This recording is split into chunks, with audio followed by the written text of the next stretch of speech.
So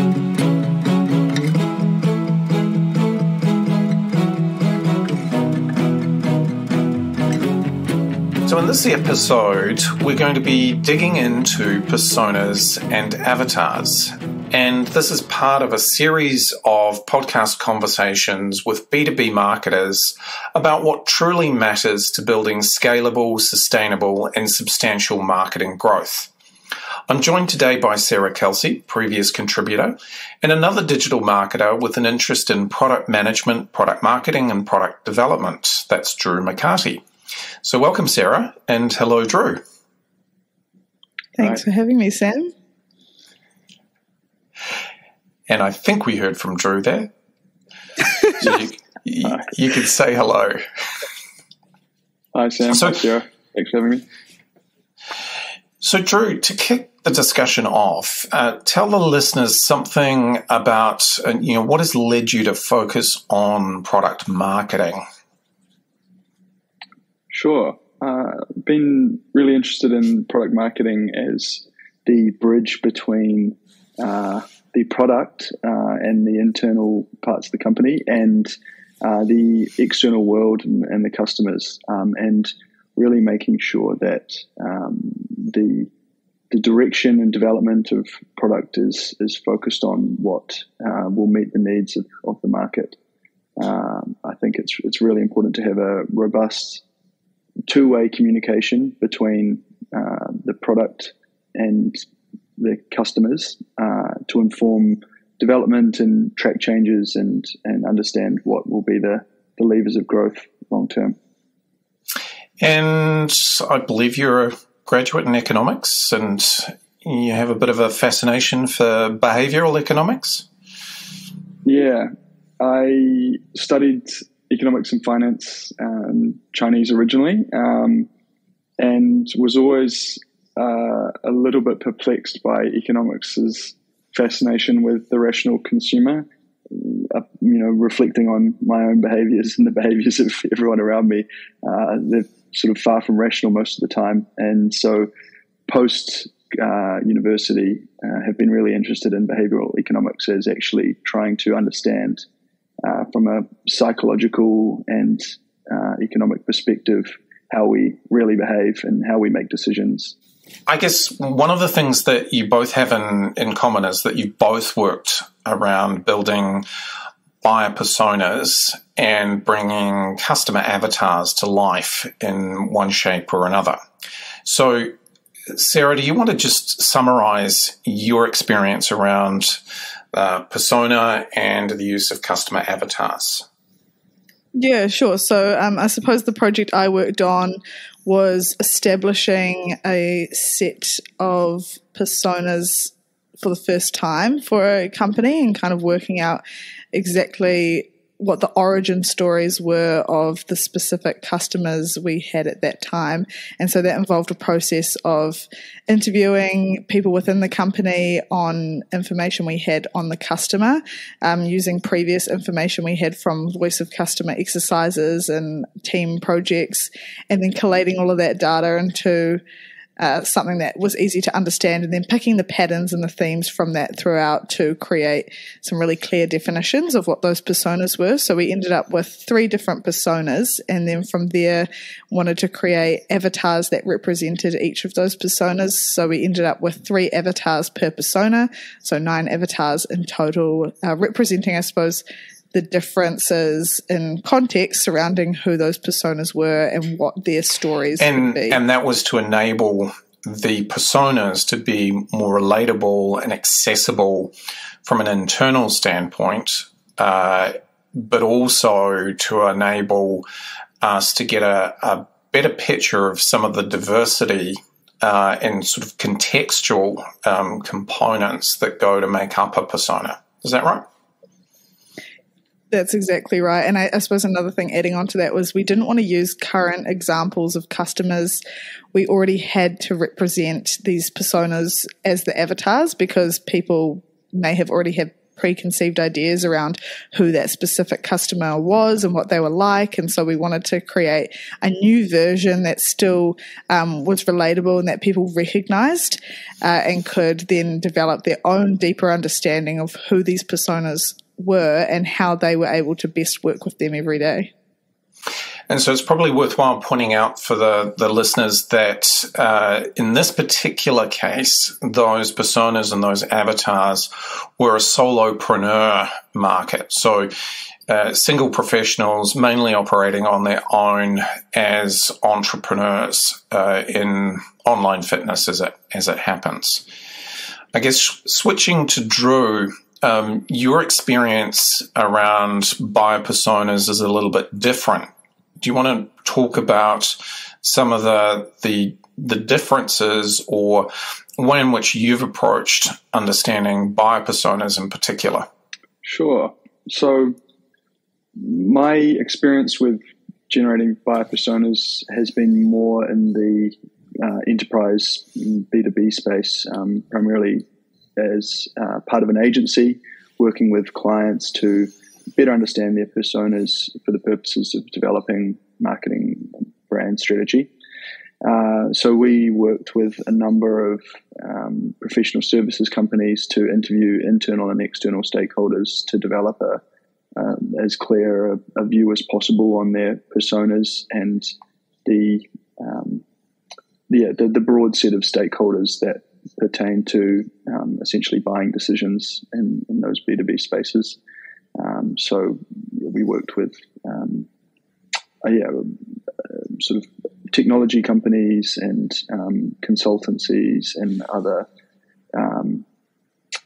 software-based companies to develop a sort of plan of attack for their marketing and brand that was founded in perspective on their personas and who those personas were responsible to.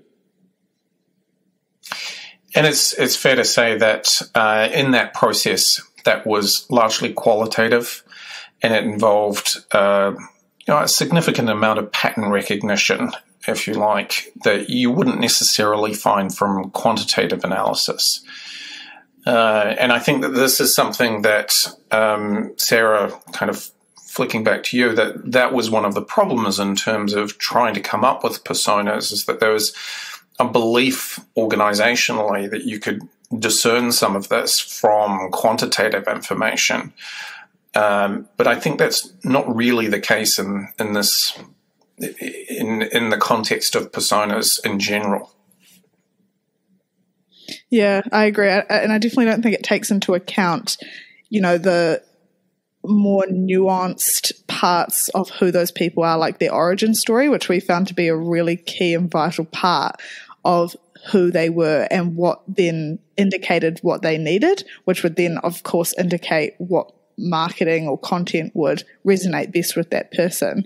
And so, from a profitability standpoint, it might be easy to recognize that this kind of person makes the most money, for example, but that doesn't necessarily then indicate why they've had that success or where that's come from, and then how we can use that to indicate future content or future marketing or advertising in order to draw those people in again. So yeah, it was definitely more a case of working out specifically the origin story and really focusing on the qualitative data as opposed to the quantitative, for sure.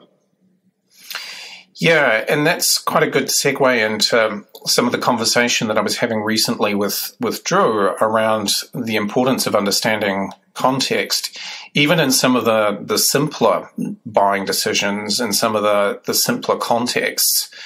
Drew, talk to us about milkshakes. So the milkshakes example that we talked about, Sam, came from an American scholar called Clay Christensen, who's quite well renowned and has created a bunch of really interesting frameworks and different perspectives on predominantly innovation. And he has a book called Competing Against Luck, which looks at how to innovate consistently and sustainably. And the fundamental thesis is that you need to think about the customer need as being the progress that they're trying to make in a particular context. And to achieve that progress in that context, they will hire different products or services to help them along that journey. And really interestingly, not doing anything or not hiring anything can be part of the competitive space for your product or service.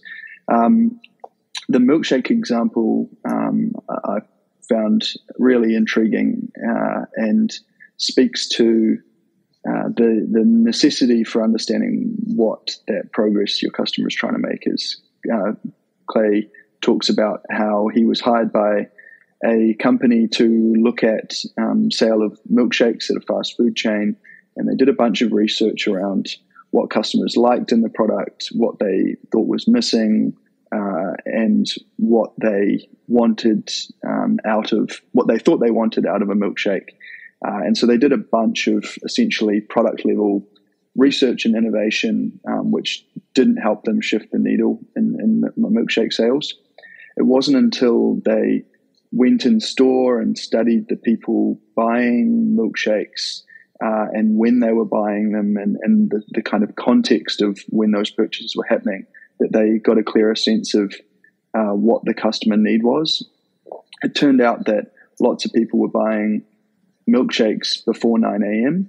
And when they talked to people about why they were buying milkshakes, it was because they wanted a breakfast that they could consume in their car on a long commute to work that was satisfying and fought off the hunger pangs until mid-morning or lunchtime when they would next be able to have something to eat. Didn't require two hands to eat, so they could still drive, and there was a range of other characteristics that the milkshake met. And they also got a range of interesting competitor data, so people that had previously used or consumed bananas or sandwiches or other things in the morning. They had a very clear understanding of why they didn't want to use those products, because they were messy or they created litter or they, whatever other reason it was, they were too hard to consume in the car. So the need that they identified was that these people were buying a breakfast that was easy to consume, that was satisfying, was reasonably cheap, and that they could, consume on their commute to work. So it was about understanding that very particular progress that the customer was trying to make, in this case, meeting their need for a breakfast, as well as the context that they were buying it in. So, it was in the morning while they were commuting.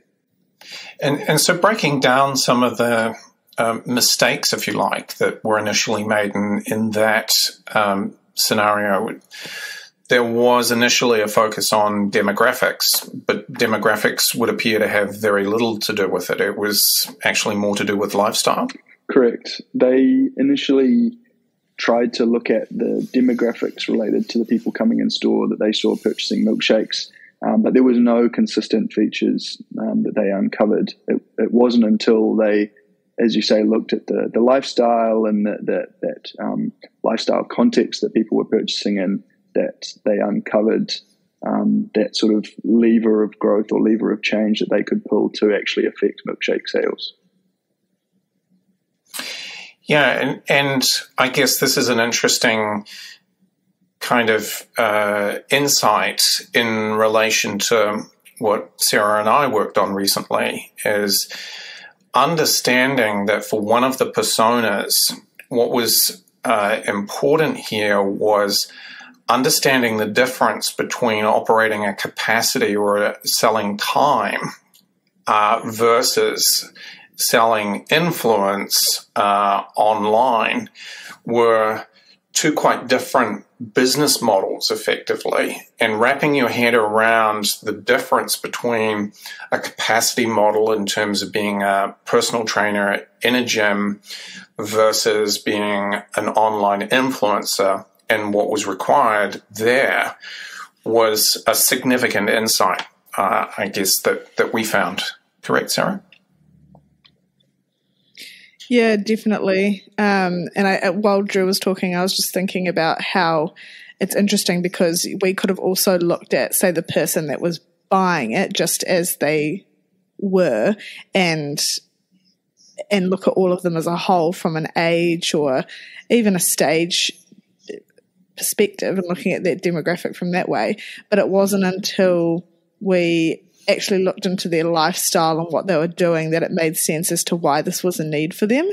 And so that example makes total sense because, as we were saying before, we could bring in the quantitative data and look at that, or look at surface level who they were, and kind of think that we're looking at it from a qualitative point of view. But it wasn't until you actually look at the entire picture of who they are and how they live their life that it then made sense as to where they fit in the business and in that cycle. One of the things that we came to realize through this process in terms of personal trainers and moving to the online world was the difference in business model and how they had been conditioned to operate.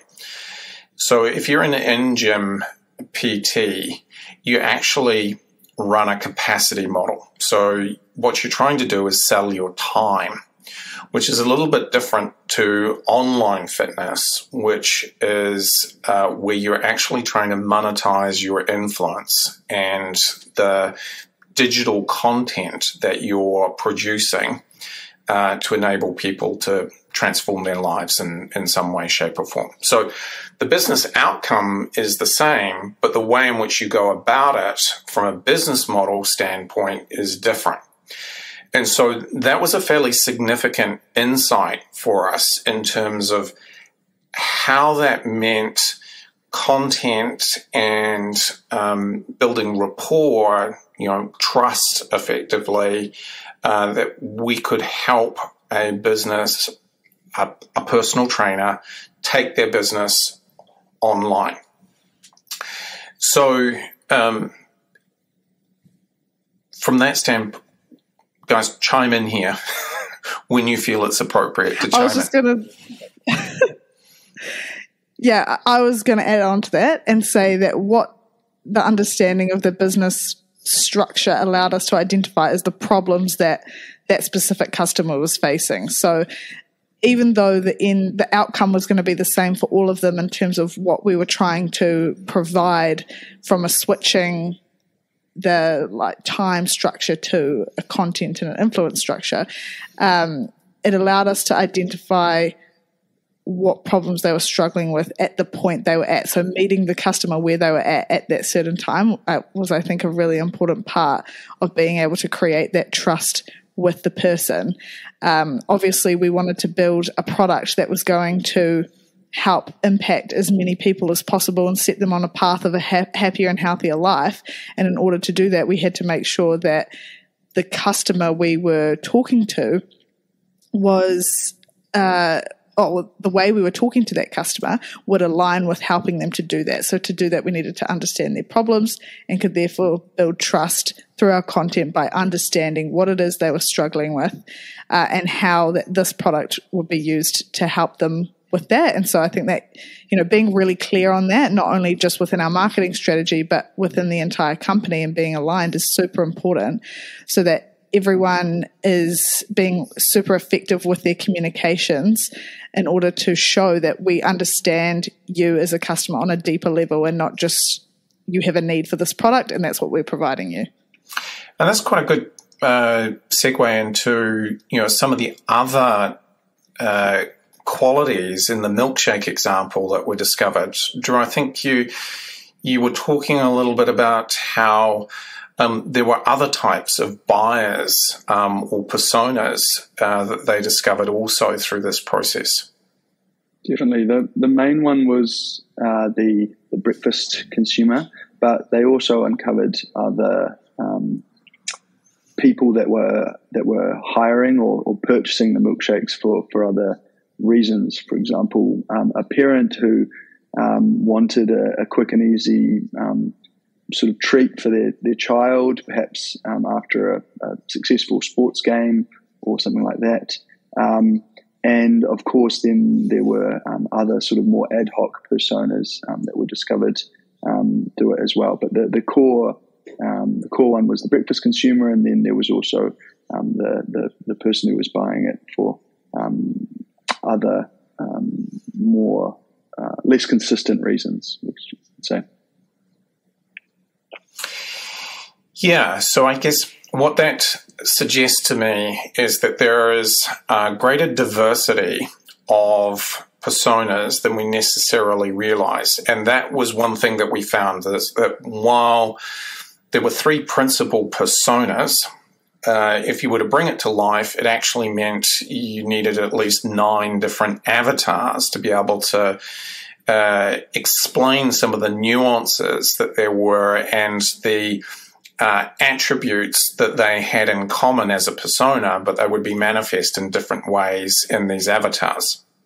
And I think this is relevant to B2B marketing, that it's a very nuanced process. And one of the things that I've been reading up on recently is the Challenger sales model, where they have found that on average there are 5.4 stakeholders in any given business or enterprise or corporate decision-making process.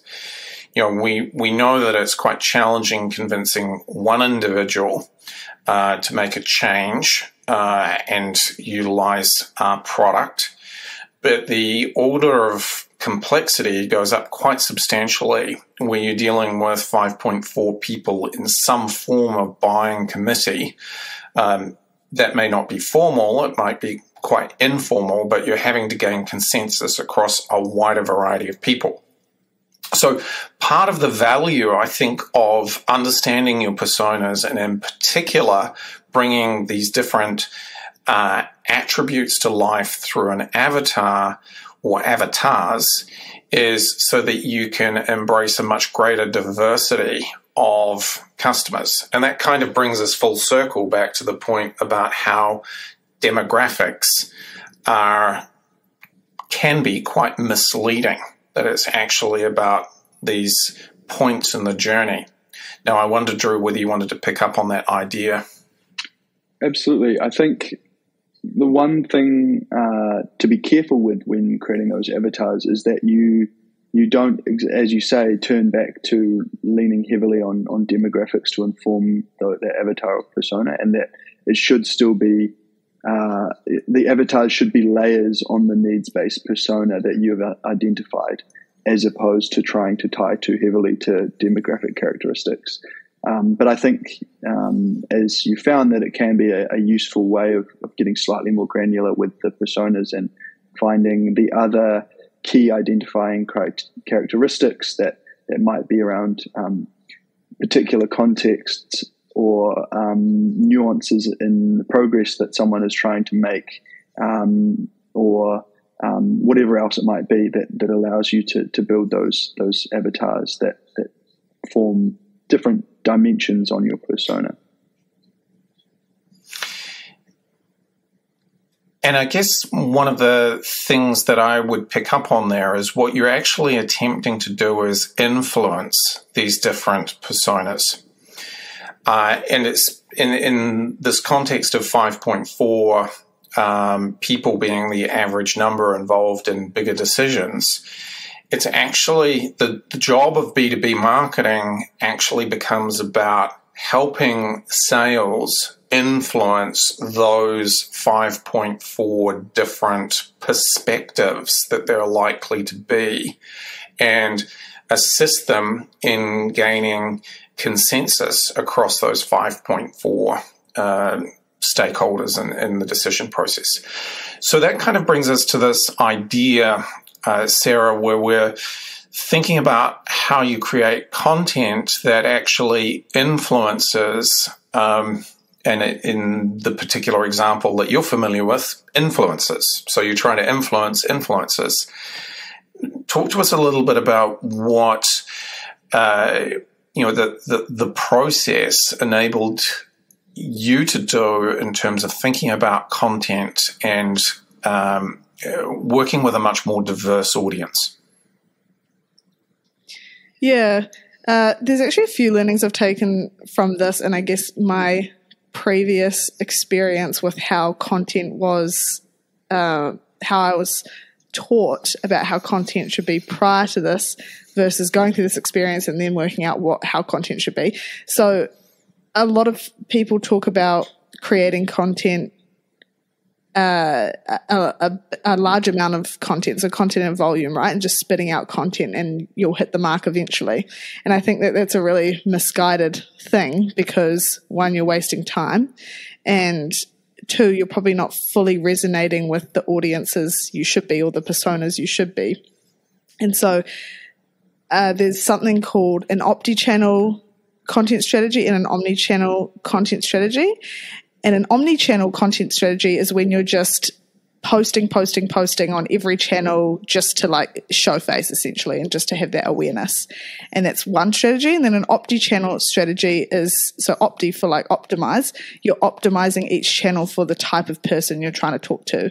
And I think that that kind of idea really speaks to how you can match the persona activity with your content strategy, because you're not only looking at the content you're putting out, but you're also looking at where you're putting it and how that resonates with the specific audiences on the different places that you're putting out content. So it is putting out a lot of content, but it's specific content that works in with who those personas are. And there was also a point that I just wanted to add on what we were talking about before from a structure perspective and working out, you know, the context around the lifestyle and everything.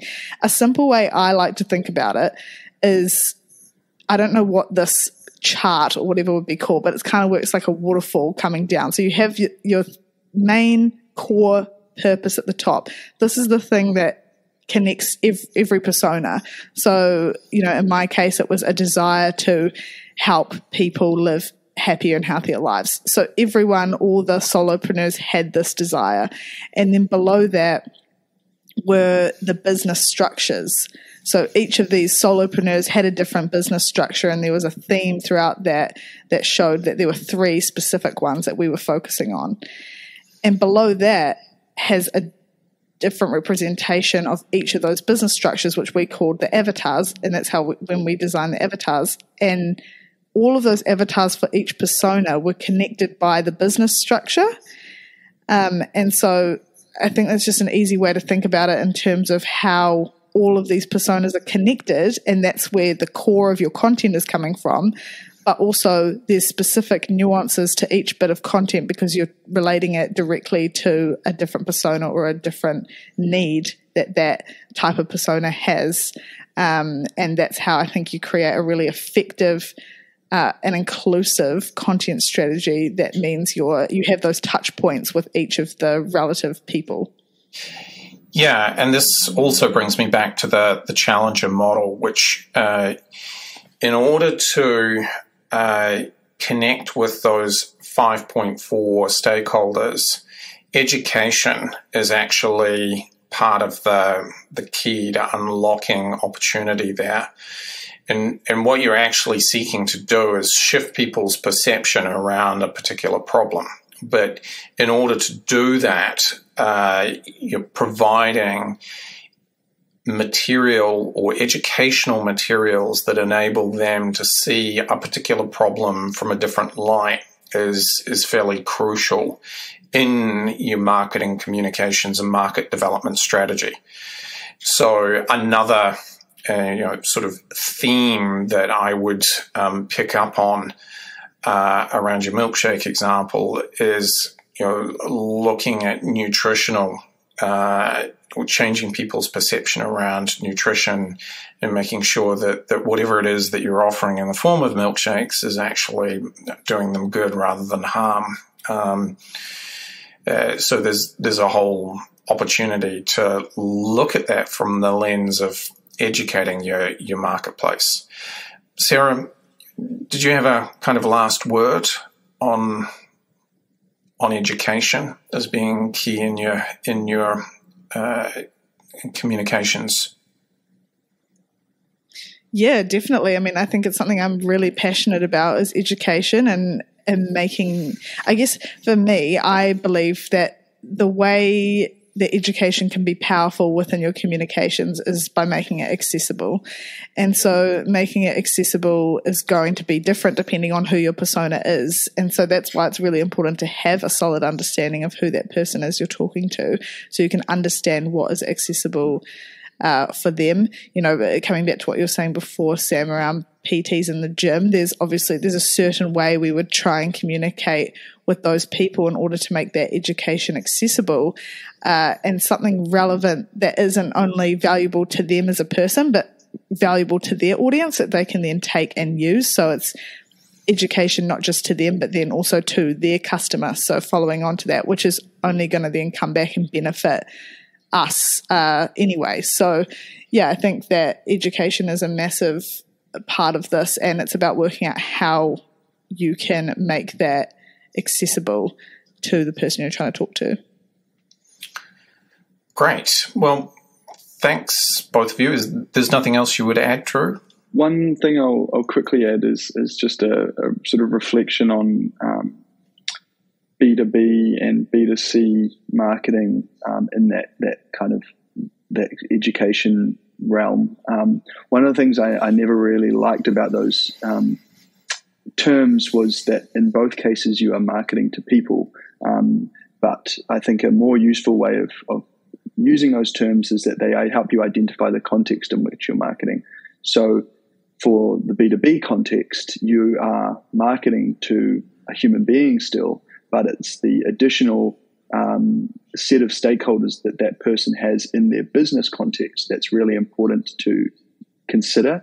And what you are trying to do, like you say, Sam, is make that person, give them the power to communicate your story to their stakeholders effectively, so that they can take ownership of the narrative and the story and become and improve their expertise to their set of stakeholders. So that's, I think, where the education piece is really important in the B2B marketing context, is how you can enable and empower